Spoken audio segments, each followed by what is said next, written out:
Now let us talk about another element that is found in the greeting. This is another element called prayer. Prayer. When we talk about the prayer, we speak about. We have to remember that in the Hellenistic world, the Greco-Roman world, on writing letters, the person writing the letter also included the prayer. He wanted to pray for the person, for the addressee. He wanted to pray for the addressee.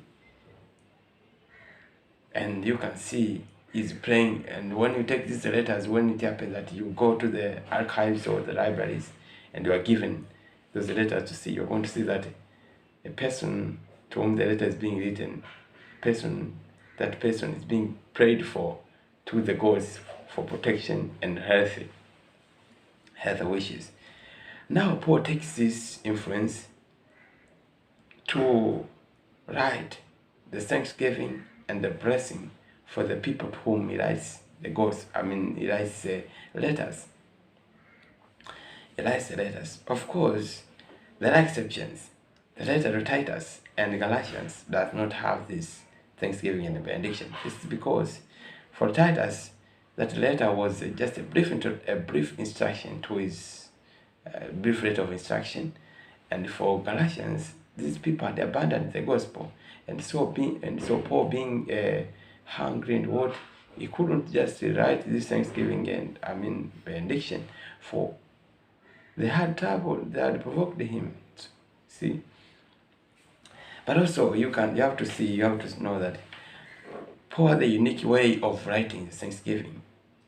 He has got a unique way of writing thanksgiving because it doesn't have the specific pattern, which you can say that Paul follows this pattern writing thanksgiving.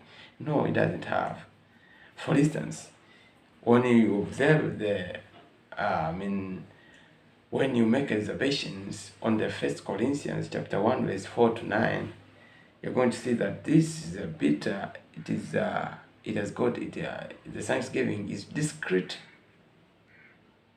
and it is easily separated. But also when you now go further to read Philemon and Colossians, you find that there is a petition added on the thanksgiving. See? Now, after having identified this uniqueness or the deviations, it is better for the reader of those letters to be cautious, to take every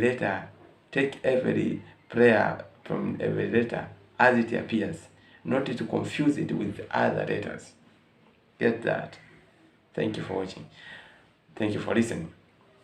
Now, Paul, some scholars, having studied this prayer as the prayer appears on the letters of Paul, they have made some contributions. And there is this man a scholar called O'Brien, and the other one called Willis. These people say that when studying the prayer as it appears in the letters of Paul, you're going to discover that there is a major theme of a letter just embedded within that prayer, and also there is a revelation of the pastoral care and the goodwill of Paul in writing his letters, and also you're going to discover the didactic and the paranetic purpose oriented at exhorting the community concerned, and also you're going to discover that there is a liturgical purpose in writing that prayer. Liturgical purpose in writing the letter. For instance, when Paul was writing the Corinthians, he wants to speak of the necessity of knowledge and spiritual gifts in the corporate liturgical worship. The spiritual gifts are not for self-exaltation, but are for glory of God. You're going to find that when you see the prayers written in the letters of Paul. Thank you for watching. I will see you. I'll be back soon.